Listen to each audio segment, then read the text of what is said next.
kulanti wacan oo wanaagsan daawadayaasha qiimiga iyo qadarinta mudana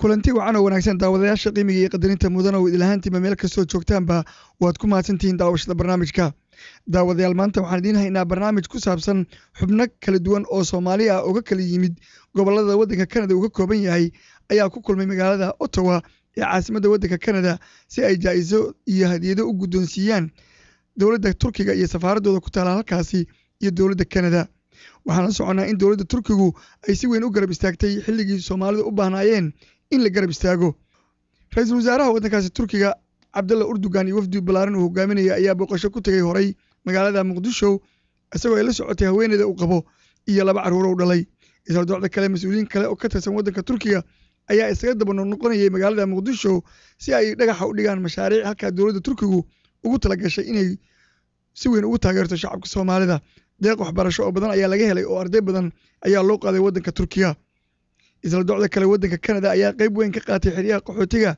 ee ku yaala waddanka Kenya ee dad badan oo Soomaaliya u soo qaxeen halkaasi oo ay dowladda Canada ku guddoonsiisay lacag aad u fara badan hay'adaha iyagu gacanta ku haya xiriyaha qaxootiga sidii dadka Soomaalida loogu taakuleyn lahaa haddaba Soomaalida ka kala yimid gobolada kala duwan ee Alberta Ontario Quebec iyo meelo badan oo kala duwan ayaa si weyn halka hameenka isugu yimid waxayna dhammaantood ku faraxsanaayeen in ay siiyaan jaa'isad waddanka Turkiga iyo waddanka Canada Axmed Dirir Xuseen oo isagoo ka tirsan ama madaxa ururka Canadian Somali Congress ayaa hameenka hadalka qaybinayay waxaana uu ka mid ahaa dadkii xafladda soo qabanqaabiyey daawasho wacan kusoo dhawaada caawa barnaamijkan waa barnaamij aan ugu talagalnay inaan ugu mahadcelino wadamada Soomaaliya waxa uu qabtay wadamadana aad bay tirada u badan yihiin laakiin waxaan rabnay bal qaar inaan ka bilowno hadhowdiina kuwa aan ka tagnay inaan maalin kale ka dhigno dadkana waa ogtihiin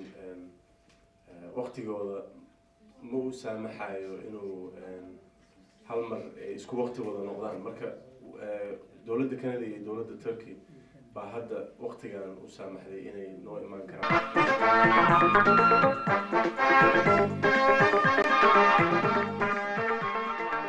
So the event is primarily it's an appreciation event to thank the government of Canada and the government of Turkey. And without further ado, we'll start, we'll start with a few comments from members of the Somali community in Ottawa, and that will be followed by a representative from Human Concern International, which played a key role in alleviating famine.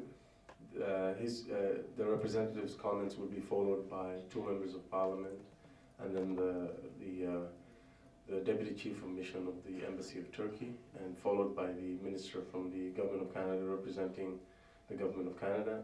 And in all those speeches, once those speeches end, we will present each government representative with a certificate of appreciation and a gift from the Somali community, thanking them for their efforts for the Somali people and alleviating the famine. So I'll start by welcoming Fawzia Abdi to the microphone. Fawzia? I'm honored to be here tonight to say a few words on behalf of the Hildo Association. I'd like to start by thanking the Government of Canada and the people for opening their hearts and helping Somalia with their generous and much needed humanitarian support. I cannot find the words to thank Canada. We, the nation of Somalia, are truly honored to have people donate over $35 million towards the horrendous man-made famine. We thank you sincerely. The Hildo Association is a non-profit organization committed to serving the Somali community. We focus on the particular needs of the Somalian families here in Canada and in Somalia. We're committed to working with all levels of the government and service providers and multicultural organizations.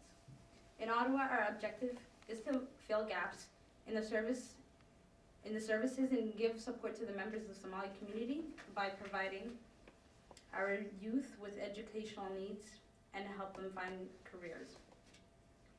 In Somalia, our main objective is to increase levels of education and literacy.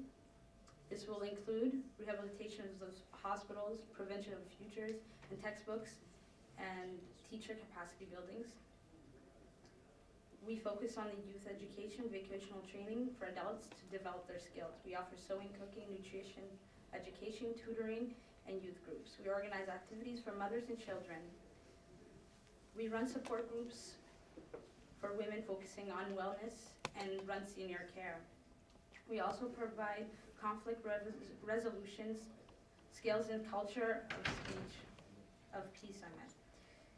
This organization cannot be possible without the generous help of the Somali Canadian Congress that now we are proud of. We sincerely thank them and hope to cooperate with them in the future. Thank you. Next, we'll hear from Faisal Jama, the Executive Director of the Somali Canadian Youth Center, which aims to help young people become upstanding citizens and away from a life of crime. Faisal?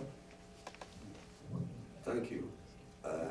I'm thanking on behalf of the Somali Canadian Youth Center and the Somali community residing in Ottawa to the Canadian government and the Turkish government to extend their hand to the Somalian assistance in order to make a safe place to live there. Thank you.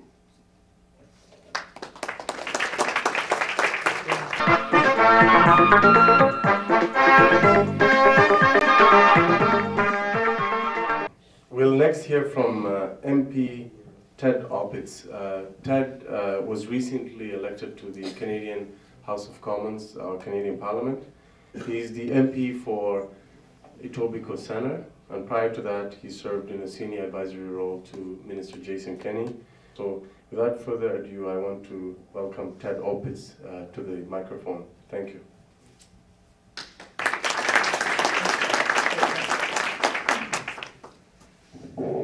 Thank you, Matt. That's very kind. Good evening, ladies and gentlemen. I'd like to, of course, recognize my colleague, Brent Rathgeber from Edmonton, St. Albert, and he also has a very large constituency of Somalis in his riding. And thank you very much for your comments earlier about the Government of Canada. What I would like to talk to you about tonight, and Amit and I talked about this earlier, and we talked about this when we met in Etobicoke and at other times, is something a little closer to home as well. And there's a lot of social issues, and that's the engagement of the community as a whole. I mean, you do have issues on the international stage which we're very, very cognizant of, and that obviously we've been working to address. And the Somali community itself has been working to address issues internationally as well, not just famine relief and drought, but also, in fact, I was reading a military magazine, and you know, the Somali community has been working on addressing piracy issues and things like that, and they've been very active at consultations and things in United Arab Emirates. So that's a very positive step to see that there are officials of the Somali community abroad organized and contributing to international conferences and things like that. So that's a very positive step forward. And I know you're all very focused on making sure that the country itself starts to rebuild itself, starts to rebuild democratic principles, and stabilizes a government. But in my riding, I have challenges that are a little more closer to home in terms of families, in terms of 37% dropout rate amongst Somali youth in schools, which we're very, very concerned about. There's issues of gang recruitment in Etobicoke Centre, which we're very, very concerned about, and trying to find ways to alleviate that.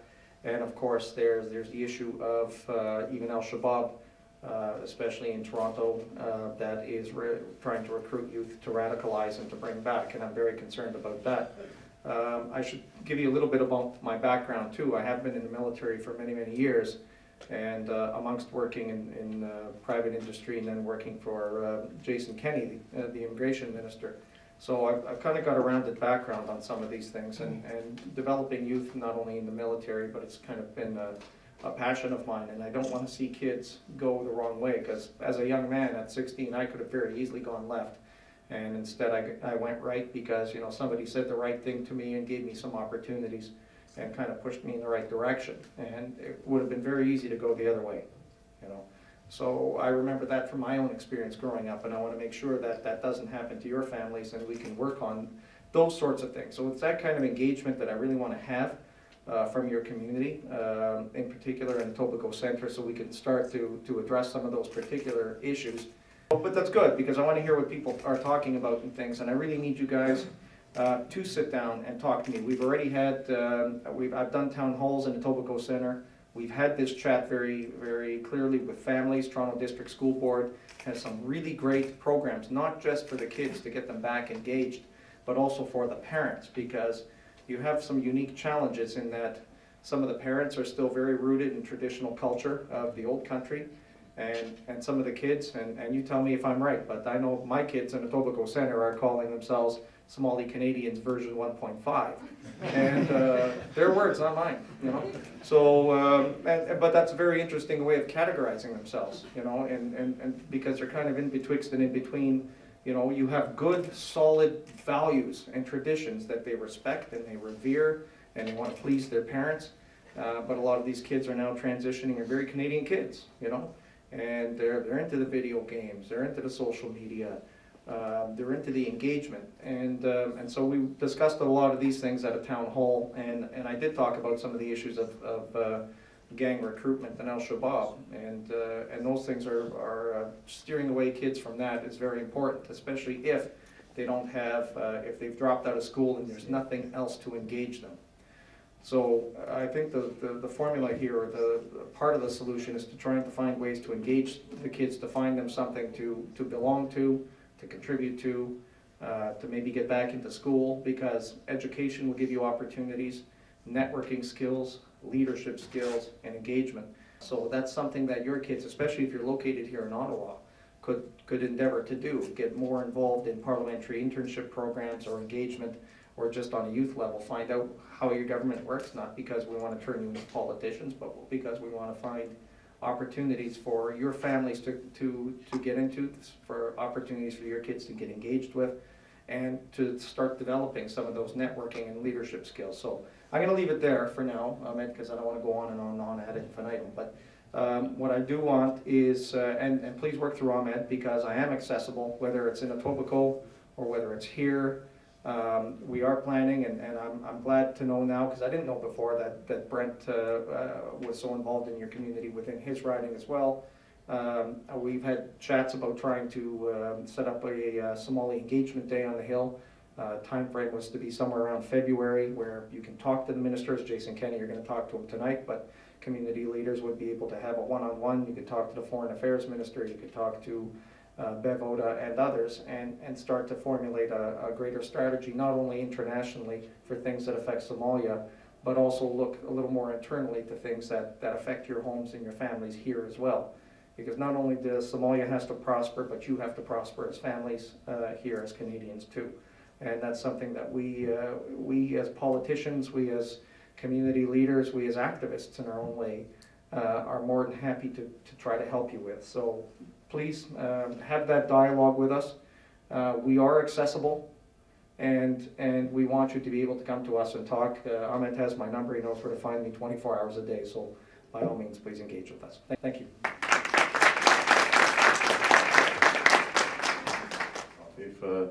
If a public official is at least willing to engage and learn and listen, that's half of the battle. After that, you can work together and reach understandings on how to tackle issues of concern to our community.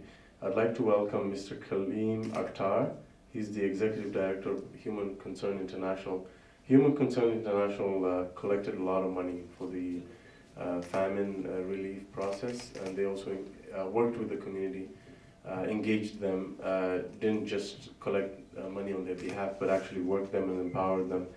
And people like Jamal Hassan worked with Mr. Kaleem and others to raise a lot of money for Somali relief, famine relief. So welcome, Mr. Kaleem. Thank you.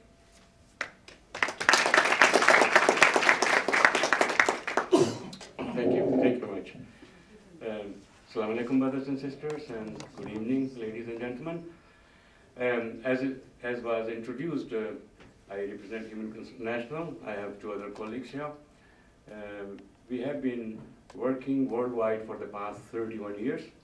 Our involvement in Somalia is more than 2 decades. First time I was in Somalia was 1991. We have been doing lots of projects. We are a community-based organization. We have worked very closely with all communities, and during this crisis, we have worked very closely with Somali Community. And I must tell you that this city had been fabulous, and from this city alone, we had been able to raise more than $1 million. Our total to date has been $3.1 million in aid that we have raised in donations. And since July of this year, we have been able to direct over $1.6 million in aid to Somalia. And that was, in the beginning, we were providing lots of relief. And then we moved on to other projects. We have been building schools, health centers. We have provided ambulances. The recent package that we have sent there is a medical aid package, which is worth about $1 million. We will continue our work. We will be there for a long haul. We would like to do more sustainable projects.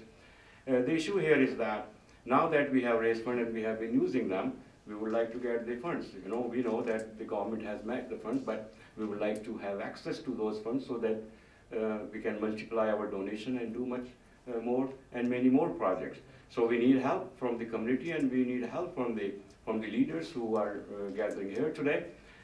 We have a good track record. We are highly reliable, highly respected organizations. The 31-year track record in itself tells a lot. We have many friends in the community, in Somali community, and it's not only Ottawa that was so forthcoming in helping us in raising funds. There were other cities, youth especially from Somali community, were very helpful, very upfront, and they worked very, very hard in helping us to raise funds.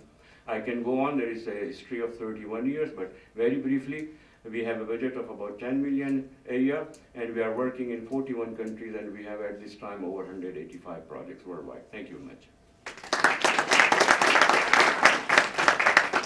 I'm here from Mr. Brent Radgerber, MP, Edmonton, St. Albert.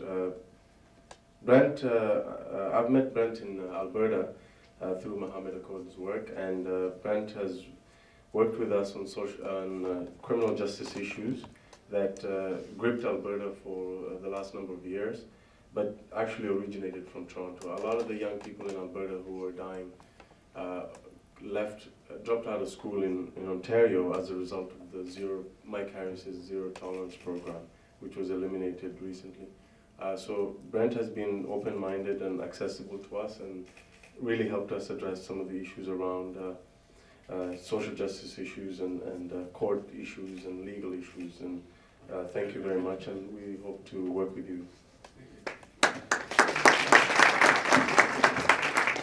Well, thank you, and it's really an honor for me to say just a couple of words from my perspective as the Member of Parliament for Edmonton, St. Albert. It wasn't long after my election in 2008 that I met Mohammed Accord, who's here and present, and he is the Executive Director of the Alberta Somali Community Centre, which is in the Edmonton St. Albert riding, and in fact not more than about 10 blocks from my house. And the Somali community in Edmonton is not as large as in Ontario, or certainly not in Etobicoke or in GTA. But as you know, they face some unique problems with respect to gang activity, and a number of young male victims were victims of homicide, many of which remain unsolved to this day. So I got involved with Mohammed and the Alberta Community Centre for Somalians in 2008, shortly after my election. We've had a number of very, very proactive and constructive meetings dealing with everything from immigration and citizenship to policing and interaction and involvement with the non-Somali community in Edmonton. And I think one of the things that I'm most proud of is when the Justice Committee, which I sit on, was touring a little over a year and a half ago with respect to a study in organized crime. Mohammed Court came and did a presentation to the Justice Committee in Edmonton when we were traveling, and it was very well received. And that report will actually be released in the new year, and there will be some references to your presentation, Mohammed. So the problems continue. I think there's been some mild or some slight resolution of some of the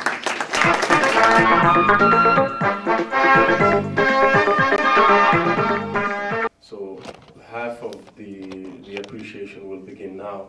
We'll hear from Deputy Chief of Mission, Mr. Serdar Belentep, and I'm told that's the perfect pronunciation.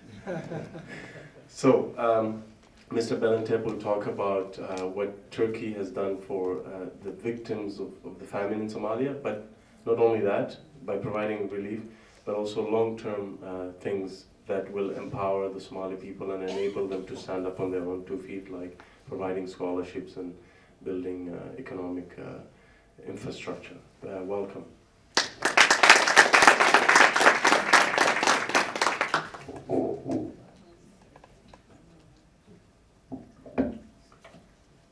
Distinguished members of Canadian Parliament, distinguished members of the Canadian Somali Congress, distinguished guests, ladies and gentlemen. I would like to thank the Canadian Somali Congress and Mr. President Ahmed Hussein for the very kind invitation and the opportunity to be here today. It's indeed a great pleasure and honor for me to address such a distinguished audience. I'm very happy to be here and come together with the Canadian Somali community. On behalf of Mr. Rafet Akgünay, Ambassador of the Republic of Turkey, I would like to salute all of you. Ladies and gentlemen, Somalia, with which our close and unique relations date back to Ottoman times, is going through a humanitarian catastrophe. Man, woman, and children, young and old, are all in urgent need of aid. What's going on in Somalia is a result of 20 years of civil war and chaos. Turkey believes that the Somali people should not be enduring such a tragedy, and the international community should help Somalia to get rid of all the troubles she has been facing for a long time. In order to prevent the recurrence of similar humanitarian tragedies, Turkey attaches great importance to the establishment of peace and stability in Somalia. To this end, Turkey envisages promoting awareness raising, extending humanitarian assistance, and carrying out development and infrastructure projects. In this context, Turkey hosted the Ministerial Emergency Meeting of the Executive Committee of the Organization of Islamic Cooperation on Somalia in Istanbul on August 17.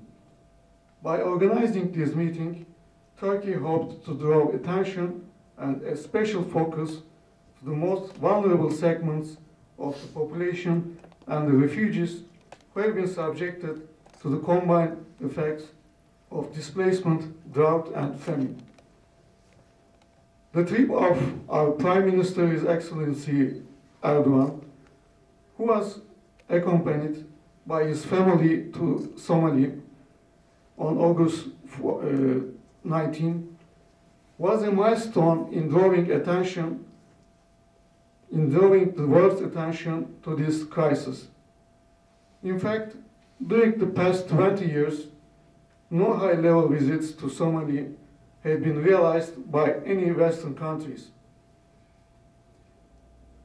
Turkey's aim was to break the psychological barrier before the international community concerning Somalia.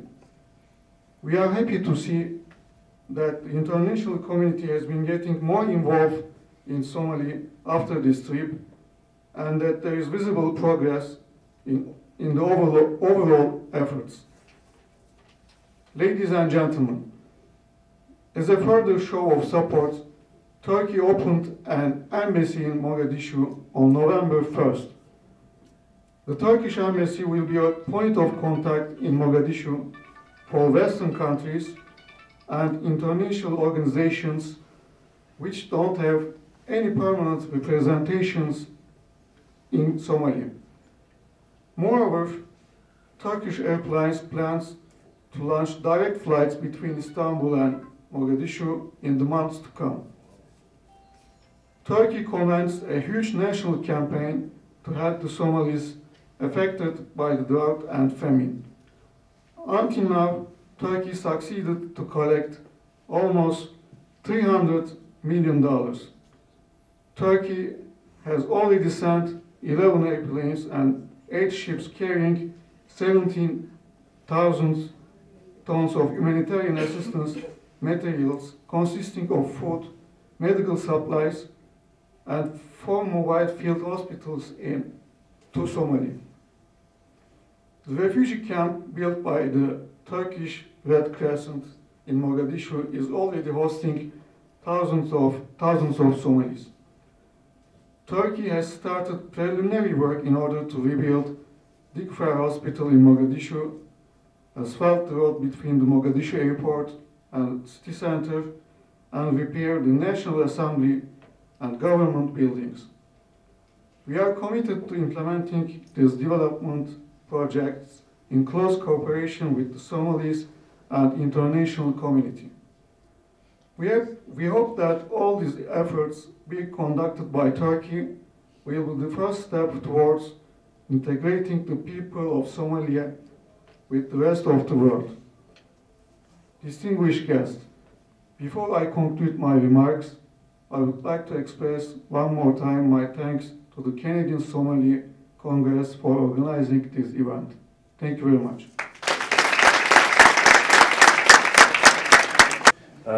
We want to hear next from a few remarks from Fawzia Abdelkader. She's a prominent community member in Ottawa, and she'll speak to the connection between human rights and famine in Somalia.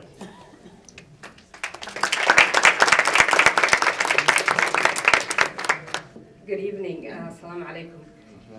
I want to thank Ahmed actually and the Canadian Somali Congress for organizing this, and also thank the Ottawa community, Somali community. Particularly what Ahmed asked me to highlight is we all know, I think, the connection between famine or the results of the last 20 years in Somalia and the plight of the people when it comes to human rights. I'm a social justice activist and a human rights activist, and it was just heartbreaking to see the plight particularly women and children were in. So it's really great to see the Canadian government's efforts that as soon as the famine was declared, that they announced that they will match whatever funds that were raised.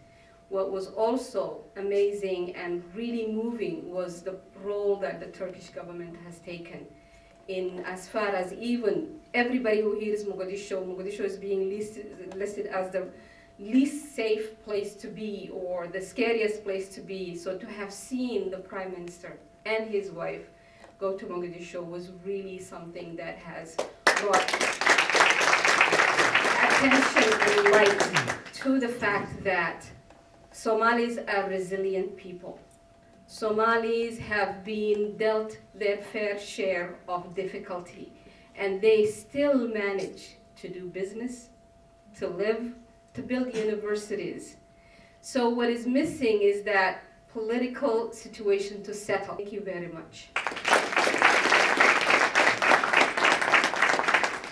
I want to start by just bringing the Minister up to speed on the importance that this event has for the Canadian Somali community. In our culture, when anyone does anything for you, you have a very high obligation to express your gratitude, to make sure that you express your gratitude sincerely and thank them for whatever good that they do for you. So we're here to thank Canada for being the first major Western country to respond to the famine in East Africa and Somalia, and to send a cabinet-level minister to the region.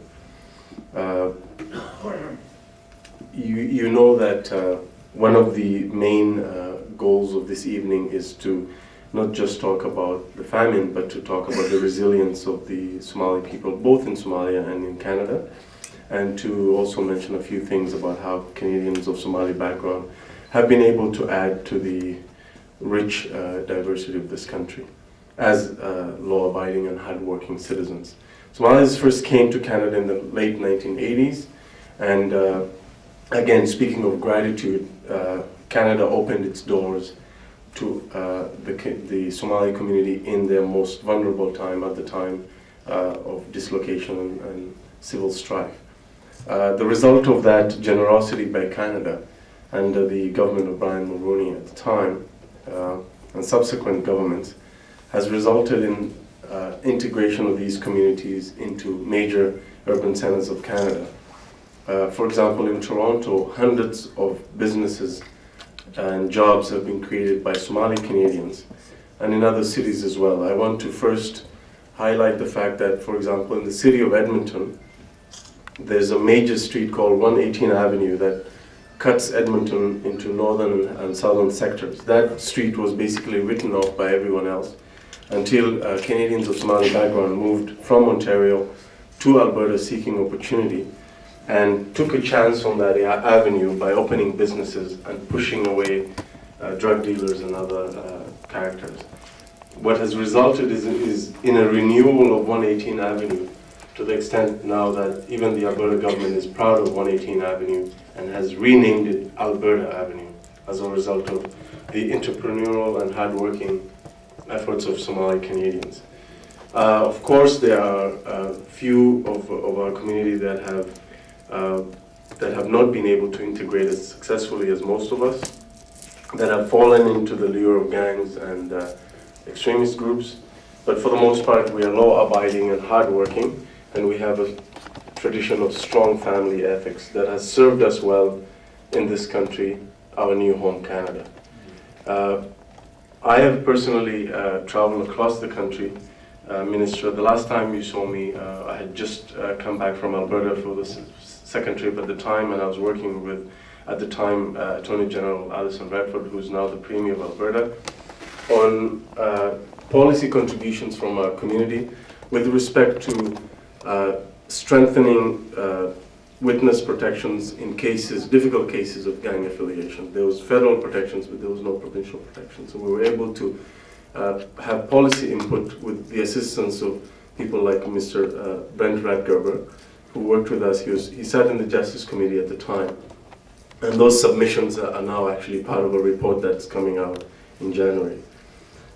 In places like Fort McMurray and Grand Prairie and Brooks and Medicine Hat and Calgary, we've seen amazing work done by young Canadians of Somali background who are giving back to their community and are doing that as Canadians who are also proud of their heritage.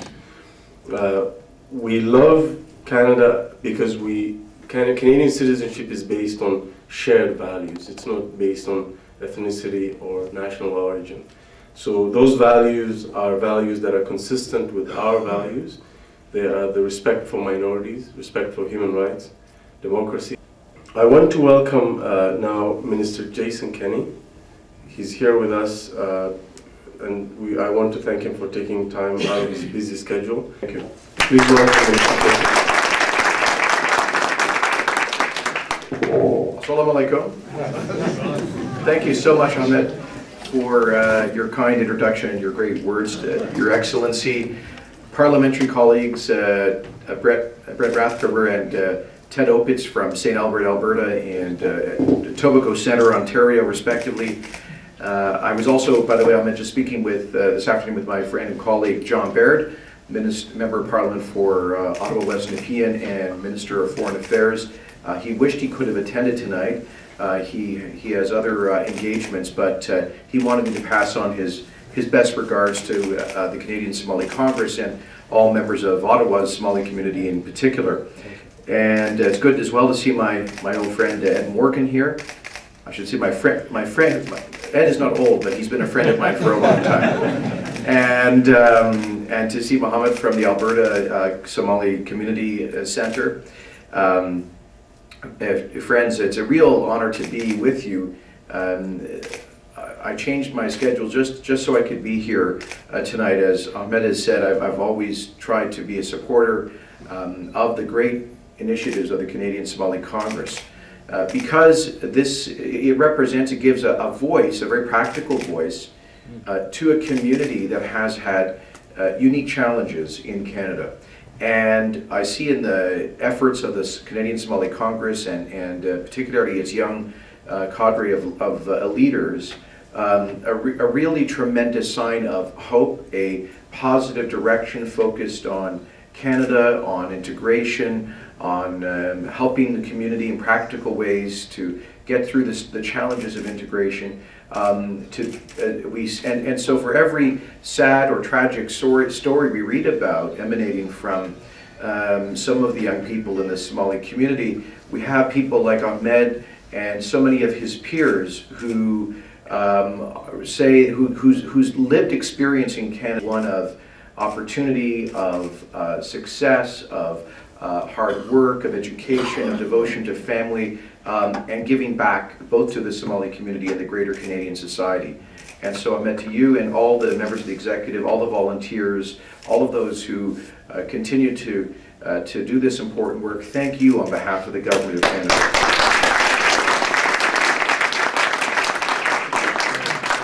This really is so important. You know, I know that the history of the Canadian Somali community is one of people who came through the trauma of war, conflict, violence, some through persecution, and who came to Canada with starting in the late 1980s, typically with very little, without a head start.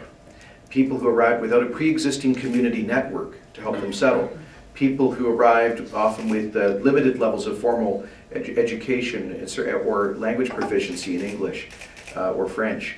People who were carrying the baggage and the burden of the trauma, the violence, the emotional scars that they lived through during the Civil War in the 1980s and early 1990s. People who brought with them the burden of clan divisions and a different culture that didn't obviously fit in directly into modern Canadian society. Yet people who stuck it out, who decided that this was their new home and that they were going to make a positive contribution to Canadian society. And we see that now with the huge growth of the Somali community in my home province of Alberta. As Ahmed mentioned, in Fort McMurray, and where I've met hardworking young Canadians of Somali origin, in Brooks, where I've met amazing people doing tremendous work with a very, very positive approach to both the labor market and to social integration. To people in my own home city of Calgary, some of the leaders of one of the largest and most successful immigration settlement organizations in the country is the Calgary Catholic Immigrant Services Society, and some of the key leaders, coaches, teachers, and executives in that large, important organization are of Somali origin, as well as through the services they provide in Brooks, for example. And you know, we see the emergence of the 1.5 generation who arrived in Canada as children, and indeed the second generation who have benefited from Canadian education and society. We could just think about the proud young Canadian of Somali origin, Kanan, who is a world recording artist, to young Canadians of Somali origin who are now in the Royal Canadian Mounted Police and into armed services, who are going into the public service, who are successful entrepreneurs. These are all remarkable signs of hope. And one of the things I find most encouraging is to see how other communities that you just underscored this moment have reached out to and worked with the community. So many members of Canada's Jewish community, members of the Ukrainian community. I know, you know, that the remarkable thing that we're celebrating tonight was the generosity of Canadians in responding to the famine crisis in East Africa. And that generosity was fueled in large part by individuals, by families, by civil society, by individual groups. Like, for example, the Ukrainian community you just mentioned.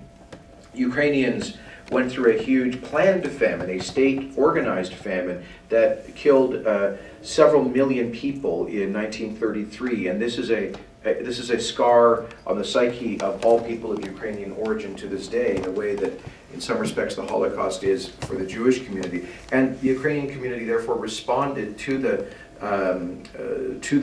tragedy of the East African famine by raising, I think, just in Toronto alone, over $100,000. So this, I just want to convey to members of Canada's Somali community that you have a lot of allies, a lot of people standing in solidarity, rooting for the success of Canadians of Somali origin, and eager to help pave the way to that success. You know, I often point out when I'm speaking to you know, we've talked about some of the challenges. I know my colleague Ted Opitz did, and you've alluded to some of the challenges the community has faced, Ahmed, and you've approached those in such a constructive way. You know, rather than taking a combative approach towards police and dealing with some of the youth crime issues, you've taken a constructive approach, working with the law enforcement authorities, working with the relevant ministries of justice, trying to get relationships of trust and communication going back and forth so that the police can protect the community from people who would do violence, and the community can help the police do their job. And that's just so important. Similarly, we have some in the community have been, some young people have been seduced by extreme ideas coming from those who would distort the Islamic faith of some young Canadians of Somali origin, distorted into an ideology not of peace, but not a religion of peace, but indeed to an ideology of violence. And we know that it's so important to send a message to young Canadians of the Muslim faith that there is no reason to go down that path. And I often say to young Canadian Muslims that it is true that in our society that young Canadian Muslims may face extra barriers, extra burdens, extra hurdles, they may face occasional prejudice or misunderstanding or negative stereotypes. All of those things are true. But none of them can or should be an excuse to opt out of Canadian society, to regard Canada as an enemy. Any such obstacles or prejudices are just an extra reason to overcome them, and to teach others about the truest Canadian values, about mutual respect and religious freedom. And this is so critically important when I speak to young Canadian Muslims who may feel aggrieved or may feel that sometimes they're locked out of opportunity in our society. I point out that there are others who have overcome all of those things. You know, the CEO of the largest telecommunications company in Canada today, a multi-billion-dollar global company, Rogers Communications, is named Nadir Mohammed. And he arrived in Canada as a young Muslim refugee from East Africa, when there were a lot fewer Canadians of East African origin or the Islamic faith, where there was a lot more misunderstanding, perhaps a lot more prejudice. And he and his generation that arrived with him overcame that. And they focused on what was possible. They focused on education. They focused on opportunity. And by the way, Nadir Mohammed just bought the Toronto Maple Leafs yesterday. So I don't know how you get more Canadian than that. Maybe you should have bought a team that actually wins, but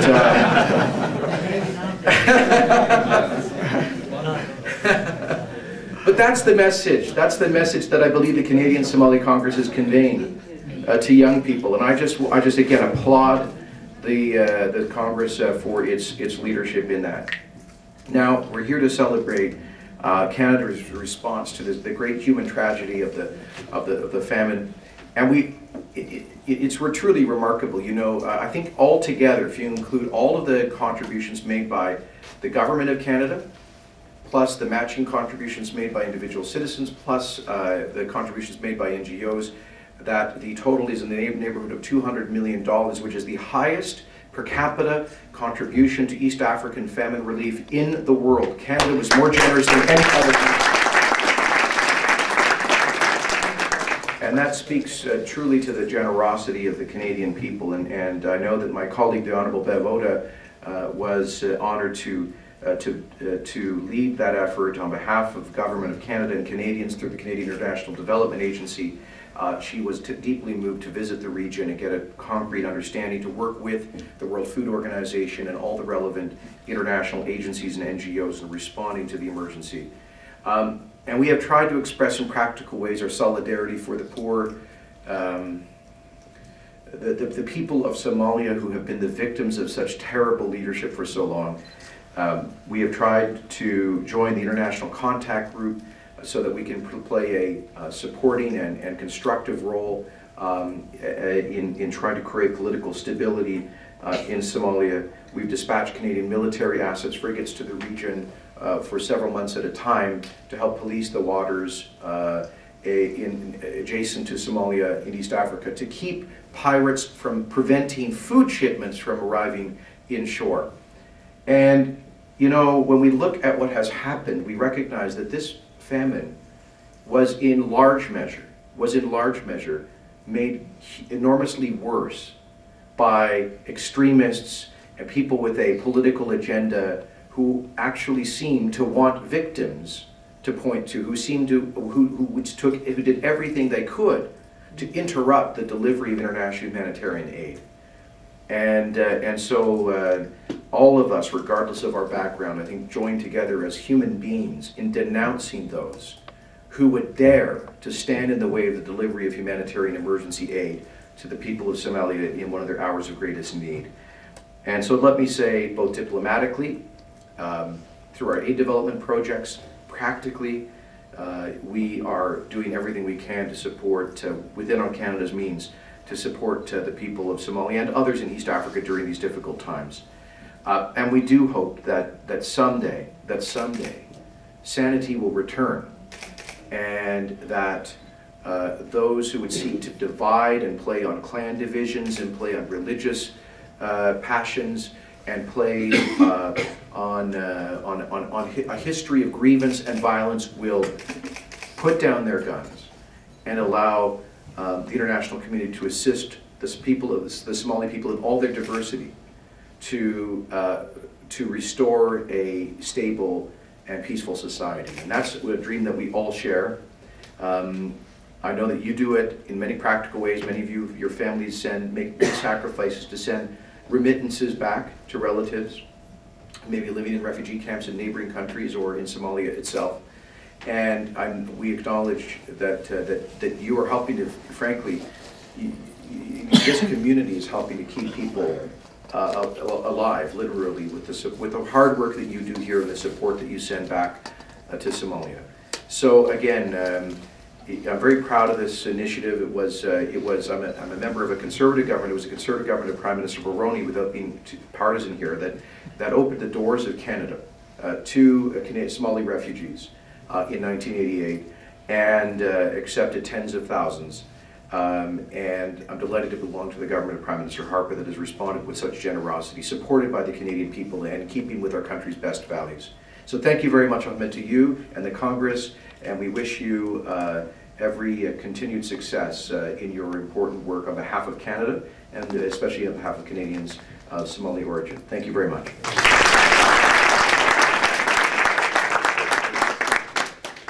I want to take this opportunity now to, since Minister Kenny is representing the Government of Canada, he will officially receive the Certificate of Appreciation and a very sincere gratitude on behalf of the Canadian Somali community. I thank the Minister for one major thing. Whenever he addresses us as Canadians of Somali background. We are heartened by that the Minister of Citizenship and Immigration sees us as that, and it's an important symbol and signal to the rest of Canada to consider us Canadians, and it starts, charity begins at home. So I want to take this opportunity to present the Minister with a Certificate of Appreciation.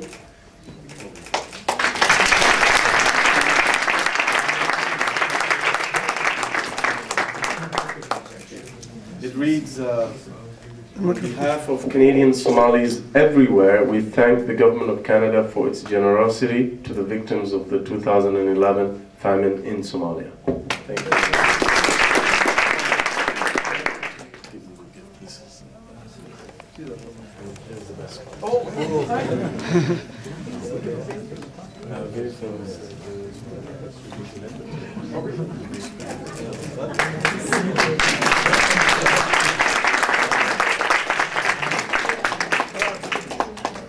Sir, can I get you to look right here? Thank you. Thank you. Thank you so much. Thank you.